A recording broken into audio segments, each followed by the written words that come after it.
Hello friends, പുതിയൊരു വീഡിയോയിലേക്ക് എല്ലാവർക്കും സ്വാഗതം. ഇന്ന് നമ്മൾ നോക്കാൻ പോകുന്നത് യൂഫോറിയ എന്ന വെബ് സീരീസിന്റെ രണ്ടാമത്തെ സീസന്റെ 4ാമത്തെ എപ്പിസോഡ് വീഡിയോ ആണ്. ഈ സീരീസിന്റെ മുമ്പത്തെ വീഡിയോസ് കാണാത്തവർക്ക് വേണ്ടി വീഡിയോയുടെ ലിങ്ക് ഡിസ്ക്രിപ്ഷനിൽ പ്ലേസ് ചെയ്യാം. അപ്പോൾ നമുക്ക് ഒട്ടും സമയം കളയാതെ നേരെ വീഡിയോയിലേക്ക് പോവാം. എപ്പിസോഡിന്റെ സ്റ്റാർട്ടിങ്ങിൽ മാഡി കെയർ ടേക്കറായി വർക്ക് ചെയ്യുന്ന വീട്ടിലേക്ക് ഒരു ബൊക്കയുമായി കയറി ചെല്ലുന്ന നീറ്റിനെയാണ് കാണിക്കുന്നത്. അവൻ മാഡിയുടെ അടുത്ത് അഡ്വാൻസായി ഹാപ്പി ബർത്ത്ഡേ എല്ലാം വിഷ് ചെയ്യുന്നത് കേട്ടതും മാഡിക്ക് അവന്റെ സ്വഭാവത്തിൽ എന്തോ മാറ്റം വന്നതായിട്ടെല്ലാം തോന്നുന്നു. എന്നാൽ നെയ്റ്റിന്റെ മനസ്സിലാവട്ടെ, ആ CD കിട്ടാതെ മാഡിയെ വെറുതെ വിടുന്നത് സേഫ് അല്ല എന്നറിയാവുന്നത് കൊണ്ട് മാഡി അവന് ദേഷ്യം വരുമോ എന്നറിയാൻ വേണ്ടി അവനെ പ്രൊവോക്ക് ചെയ്യാൻ നോക്കുന്ന സമയമെല്ലാം അവളുടെ ചോദ്യങ്ങൾക്കെല്ലാം ചിരിച്ചുകൊണ്ട് മറുപടിയെല്ലാം കൊടുക്കുന്നു.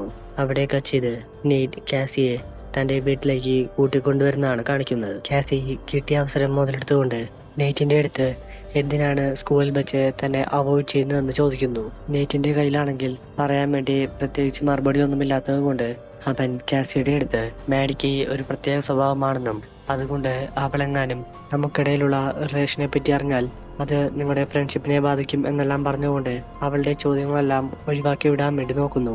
എന്നാൽ കാസി ആവട്ടെ നെയ്റ്റ് എന്തൊക്കെ പറഞ്ഞിട്ടും അതൊന്നും വിശ്വസിക്കാൻ വേണ്ടി കൂട്ടാക്കാത്തത് കൊണ്ട് അവൾ നെയ്റ്റിന്റെ അടുത്ത് അവരുടെ റിലേഷൻഷിപ്പ് എല്ലാം സീരിയസ് ആയി കാണാൻ വേണ്ടി ദേഷ്യപ്പെട്ടുകൊണ്ട് പറയുന്നു. കാസിയുടെ ഈ സ്വഭാവം ഒട്ടും തന്നെ ഇഷ്ടപ്പെടാതെ വന്ന നെയ്റ്റ് അവളുടെ അടുത്ത് തന്റെ വീട്ടിൽ നിന്നും ഇറങ്ങിപ്പോകാൻ വേണ്ടി പറയുന്നു. ഇത് കേട്ടതും ദേഷ്യം വന്ന കാസി താൻ എല്ലാ കാര്യങ്ങളും മാഡിയോട് പറയുമെന്ന് പറഞ്ഞുകൊണ്ട് ആ വീട്ടിൽ നിന്നും ഇറങ്ങിപ്പോകാൻ വേണ്ടി നോക്കുന്നു. ഈ സമയം നെയ്റ്റ് കാസി ഈ കാര്യം മാഡിയോട് പറയാതിരിക്കാൻ വേണ്ടി അവളുടെ അടുത്ത് പ്രപ്പോസ് ചെയ്യാൻ വേണ്ടി എല്ലാം നോക്കുന്നുണ്ടെങ്കിലും കാസി അതൊന്നും മൈൻഡ് ചെയ്യാതെ അവിടെ നിന്നും ഇറങ്ങിപ്പോകുന്നു.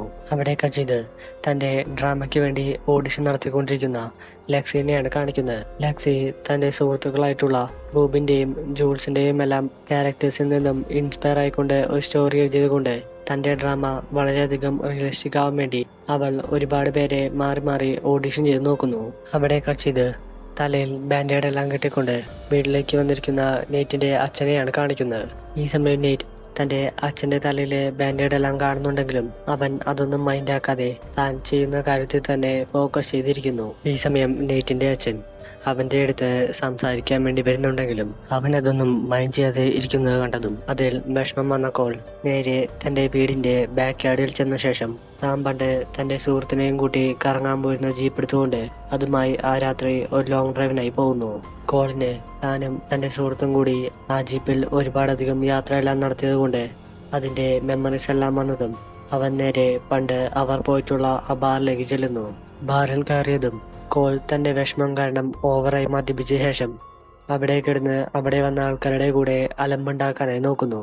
ബോധമില്ലാതെ കോൾ ഇതെല്ലാം കാട്ടിക്കൂട്ടുന്നത് കണ്ടതും ബാറിന്റെ ഓണേഴ്സ് എല്ലാം വന്നുകൊണ്ട് കോളിനെ ബാറിൽ നിന്നും പുറത്തേക്ക് ഇടുന്നു. അവിടെ കച്ചിത് എലൈറ്റിന്റെ വീട്ടിൽ ട്രൂത്ത് ഓർഡർ കളിച്ചുകൊണ്ടിരിക്കുന്ന ജൂൾസിനെയും റൂബിനെയുമാണ് കാണിക്കുന്നത്.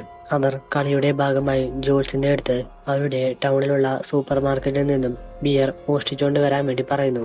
അതിനായി ജൂൾസും എലൈറ്റും കൂടി നേരെ ആ സൂപ്പർ മാർക്കറ്റിലേക്ക് കയറി ചെന്ന ശേഷം എലൈറ്റ് ആ കടക്കാരന്റെ ശ്രദ്ധ തെറ്റിച്ച ഉടൻ തന്നെ ജൂൾസ് അവിടെ നിന്നും ഒരു ക്യാൻ ബിയർ എടുത്തുകൊണ്ട് കടയിൽ നിന്നും പുറത്തേക്ക് ഇറങ്ങി ഓടുന്നു. അവരുടെ മിഷനെല്ലാം സക്സസ് ആയ സന്തോഷത്തിൽ അവർ 3 പേരും ബിയറെല്ലാം കുടിച്ചുകൊണ്ട് എലൈറ്റിന്റെ കാറിലിരുന്ന് പോകുന്ന സമയം ജൂൾസ് വളരെ ഡള്ളായിരിക്കുന്നത് കണ്ടതും അവളുടെ അടുത്ത് നീ ഇപ്പോ മയക്കുമരുന്ന് ഉപയോഗിക്കാറുണ്ടോ എന്ന് ചോദിക്കുന്നു. റൂബിനാണെങ്കിൽ ഈ സമയം മയക്കുമരുന്നെല്ലാം ഉപയോഗിക്കാൻ വേണ്ടിയുള്ള ഇന്റൻസി വന്നുകൊണ്ടിരിക്കുന്നത് കൊണ്ട് അവൾ ജൂൾസിന്റെ അടുത്ത് നിനക്കിപ്പോൾ ഇതെല്ലാം അറിഞ്ഞിട്ട് എന്തിനാണെന്ന് ദേഷ്യപ്പെട്ടുകൊണ്ട് ചോദിക്കുന്നു. ഇത് കണ്ട് വിഷമം തോന്നിയ ജൂൾസ് ആവട്ടെ അവളെ ഉപദേശിക്കാൻ വേണ്ടി നോക്കുന്നുണ്ടെങ്കിലും റൂം തനിക്ക് വീട്ടിൽ പോകണമെന്ന് പറഞ്ഞുകൊണ്ട് നിർബന്ധപൂർവ്വം കാർ സൈഡിൽ ഒതുക്കിപ്പിച്ച ശേഷം വണ്ടിയിൽ നിന്നും ഇറങ്ങിപ്പോകുന്നു. അവിടെ കട്ട് ചെയ്ത് കാസിയുടെ വീട്ടിൽ വെച്ച് നടത്തുന്ന മാഡിയുടെ ബർത്ത്ഡേ പാർട്ടിയാണ് കാണിക്കുന്നത്. ഈ സമയം നെയ്റ്റ് കോളിംഗ് അടിക്കുന്നത് കണ്ടതും കാസി അവനെ ഇംപ്രസ് ചെയ്യാൻ വേണ്ടി വേഗം ചെന്ന് ഡോറെല്ലാം ഓപ്പൺ ചെയ്ത് കൊടുക്കുന്നു. എന്നാൽ നെയ്റ്റ് ആവട്ടെ കാസിയെ മൈൻഡ് ചെയ്യാതെ പോകുന്നത് കണ്ടതും ഇതിൽ വിഷമം വന്ന കാസി വേഗം തന്നെ തന്റെ റൂമിൽ ചെന്ന ശേഷം നെയ്റ്റിന്റെ അറ്റൻഷൻ പിടിച്ചു പറ്റാൻ വേണ്ടി ആ ബർത്ത്ഡേ പാർട്ടിക്ക് ഒരു ബിക്കിനി എല്ലാം ധരിച്ചുകൊണ്ട് നേരെ താഴേക്ക് ഇറങ്ങി വരുന്നു. ഇതേ സമയം അന്ന് രാത്രി എലൈറ്റിന്റെ വീട്ടിൽ താമസിക്കാൻ വേണ്ടി ബെഡെല്ലാം സെറ്റാക്കുന്ന ജൂൾസിനെയാണ് കാണിക്കുന്നത്. ഈ സമയം മദ്യത്തിന്റെ ഹാങ് ഓവറിൽ തൊട്ടപ്പുറത്ത് കിടന്നിരുന്ന എലൈറ്റ് ജൂൾസിന്റെ അടുത്ത് ഞാൻ നിന്റെ അടുത്ത് ഒരു കാര്യം മറച്ചു വെച്ചിട്ടുണ്ടെന്നും അതുകൊണ്ട് അതിന് തനിക്ക് മാപ്പ് തരണമെന്ന് അവളുടെ അടുത്ത് ആവർത്തിച്ച് പറയുന്നു. ജൂൾസിനാണെങ്കിൽ ആദ്യം കേട്ടപ്പോൾ കാര്യമൊന്നും മനസ്സിലാവുന്നില്ലെങ്കിലും അവന്റെ അടുത്ത് വ്യക്തമായി പറയാൻ പറഞ്ഞതും അവൻ താനാണ് റൂബിനെ ഹെറോയിൻ പോലത്തെ മയക്കുമരുന്നെല്ലാം ഉപയോഗിക്കാൻ വേണ്ടി സഹായങ്ങൾ ചെയ്തു കൊടുത്തതെന്ന് പറയുന്നു. ജൂൾസിന് റൂബ് മയക്കുമരുന്ന് ഉപയോഗിക്കുന്നത് കൂടാതെ തന്റെ അടുത്ത് നിന്ന് പല കാര്യങ്ങളും മറച്ചു വെക്കുന്നുണ്ട് എന്ന കാര്യം കൂടി മനസ്സിലായതും അവൻ താനും റൂബും കൂടി എടുത്തിട്ടുള്ള പഴയ ഫോട്ടോ എല്ലാം നോക്കിക്കൊണ്ട് വളരെയധികം ഇമോഷണൽ എല്ലാം ആവുന്നു. അവിടെ കട്ട് ചെയ്ത് പാതിരാത്രി പൊട്ടിച്ചിരിച്ചുകൊണ്ട് തന്റെ വീട്ടിലേക്ക് കയറി ചെന്നിരിക്കുന്ന നെയ്റ്റിന്റെ അച്ഛനെയാണ് കാണിക്കുന്നത്. ഈ സമയം ഹാളിൽ വെച്ച് അയാൾ വീണ്ടും വീണ്ടും ഒച്ചത്തിൽ പൊട്ടിച്ചിരിക്കുന്നത് കേട്ട് മുറിയിൽ കിടന്നുറങ്ങിയിരുന്ന നെയ്റ്റിന്റെ അമ്മയും ചേട്ടനുമെല്ലാം പുറത്തേക്ക് ഇറങ്ങി വരുന്നു. ഈ സമയം നെയ്റ്റിന്റെ അച്ഛൻ മദ്യത്തിന്റെ ഹാങ് ഓവറിൽ എല്ലാവരെയും നോക്കി ചിരിച്ച ശേഷം ആ വീടിന്റെ ഹാളിൽ തന്നെ മൂത്രമൊഴിച്ചു വയ്ക്കുന്നു. ഈ സമയം ഒച്ചയെല്ലാം കേട്ട് നെയ്റ്റ് അവിടേക്ക് വന്നതും കോൾ തന്റെ മക്കളുടെയും ഭാര്യയുടെയും മുമ്പിൽ വെച്ച് താൻ ആണുങ്ങളുടെ കൂടെയും ട്രാൻസ്ജെൻഡേഴ്സിന്റെ കൂടെയും കൂടാതെ മറ്റനവധി പെണ്ണുങ്ങളുടെ കൂടെയും കിടന്നിട്ടുണ്ടെന്ന് പൊട്ടിച്ചിരിച്ചുകൊണ്ട് പറയുന്നു.